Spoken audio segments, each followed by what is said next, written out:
Minecraft has been around a long time now. Wait.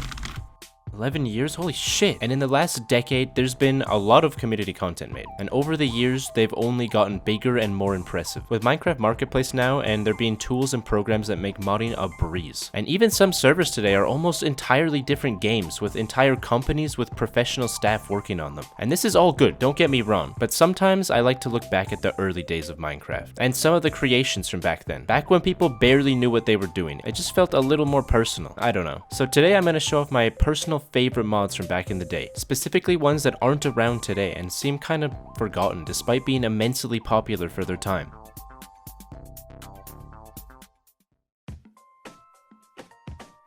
More Creeps and Weirdos was originally posted to the Minecraft forum by a user named Freakstrich on December 16th of 2010, only about 2 years since the game even came out. It was a spin on the popular naming scheme at the time, More Creatures or More Animals, by parodying these other mods by adding more creeps and weirdos. It added things like hippos, guinea pigs, ponies, the letter G, a big baby who you could shrink and put in a jar, an evil snowman, a rocket-powered horse head, aliens called floobs, a robot named Todd, and a robot named Ted, who both hate each other and will try to kill each other if they get within a sightline, a giant lollipop man who seeks a child, and when you bring that child to him, he takes off into the air, dropping cake and cookies as he ascends. This is all real, that's in the mod. An army man whose limbs come off one by one as you beat him to death, underage gambling, a disco mole, convicts, a kid whose entire purpose is to sit in the water and drown, and Digbug! I love Digbug! All of these guys and so many more are what made this mod so iconic in the early days, at least to me. It wasn't just adding more animals or practical features, it was just made for fun, and you could really feel the humor of the authors shine through all these new creeps and also weirdos. It also added naturally generating structures like castles and pyramids and even tower-like dungeons with various levels to traverse and even a boss fight at the top. This was before Minecraft even had its own structures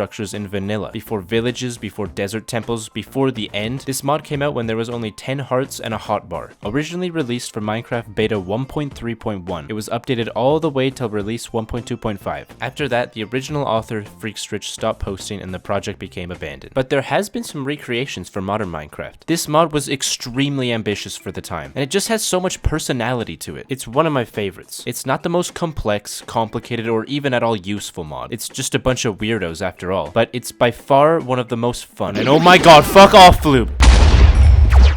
Clay Soldiers, originally posted to the Minecraft forum January 22nd of 2012 by the author San Andreas P. This mod gave use to a pretty otherwise useless item, clay. Yeah, you can make bricks, but come on, who's making that many bricks? Clay Soldiers let you create small miniature soldiers out of clay. They could be any color of dye in the game and would fight other colors that weren't their own, kind of like real life. All you need is a clay block and a piece of soul sand. Whoa. And whatever color dye you want them to be. And it's that easy to start a war. There's not just soldiers as well, there's horses for them to ride on, a Pegasus, clay bunnies, clay geckos. From there you can give them weapons or armor or a whole assortment of different items that change the way they act. For example, giving one of them wheat will cause them to never attack even if they're hit first, but giving them a nether wart will cause them to attack everything, including their own kind. If you give them sugar, they go faster. If you give them glowstone, they'll glow. There's a whole list of items they can use on the forum post, and it goes very in depth. This mod saw a ton of popularity in the early 2010s, being used and reviewed around the whole neighborhood, and was kept up to date until Minecraft release 1.12, when it was retired as its creator San Andreas P went on to pursue other things. It was a really cool mod, but I won't lie, it did scare me a little bit, playing with all these sentient little people. What if one day they wake up and they notice I'm the one pitting them against each other, and notice I am their god? What if they decide they don't like that? What if they attack me in the night while I'm sleeping and try and take over my whole world? Ha!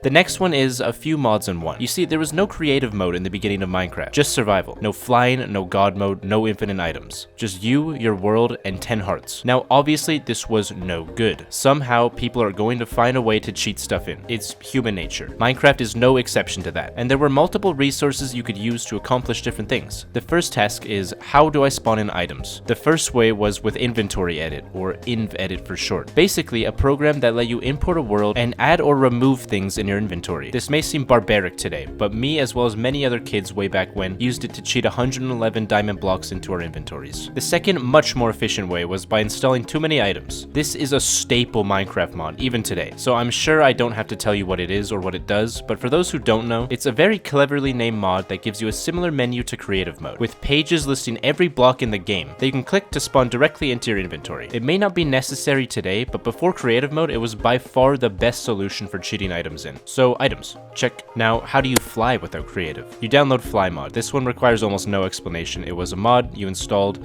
and it let you fly, usually with specific keys letting you move up and down. Not that complicated. Another hurdle pre-creative mode was spawning mobs and animals. No spawn eggs. How do you spawn mobs? This and many other areas is where single player commands come in.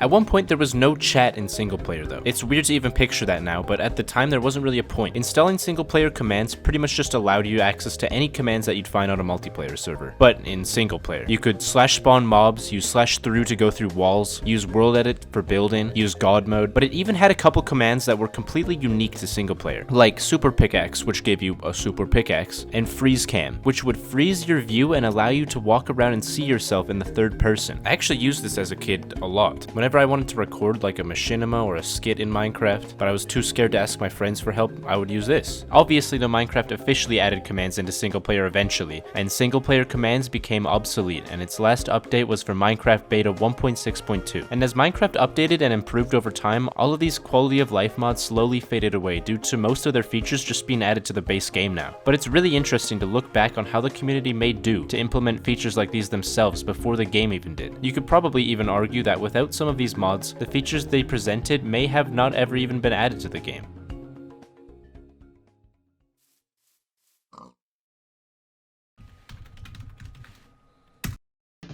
Elemental Creepers was a mod that added just that, 14 new elemental creepers, originally posted to the Minecraft forum in 2011 by the author X. Everybody was thinking the same thing around this time. Man, the creeper, it's great. But I wish there was 14 more of them. Basically, it added variants of the creeper that do different elemental things when they explode. There's a water creeper that forms a ball of water. There's a cookie creeper that doesn't hurt and spawns cookies when it explodes. There's an earth creeper that creates blocks instead of destroying them. And this one's my favorite, the friendly creeper. You can tame him with gunpowder and have him as your friend. Despite it being a very simplistic and easy mod, it was definitely a staple back then, being featured in many different mod packs and let's plays. I remember seeing this creeper with a heart plastered over thumbnails everywhere. A mod like this would never gain the same amount of traction today, as there's too many other impressive mods, data packs, and even servers now, with entire teams of paid people working on them. A mod like Elemental Creepers would get lost in a sea of other creations, and that's why I think it represents the early days of Minecraft so well. It was just a small community of people making what they thought was fun, for no ulterior motive or profit incentive. It felt a lot more genuine, I guess. Many recreations of the mod exist for current versions, but the original was kept updated all the way till beta 1.5.1, most likely abandoned so its creator X could pursue other things. And on the Minecraft forum, he talks about how he's getting slammed with computer classwork, so it makes sense. No mod can last forever.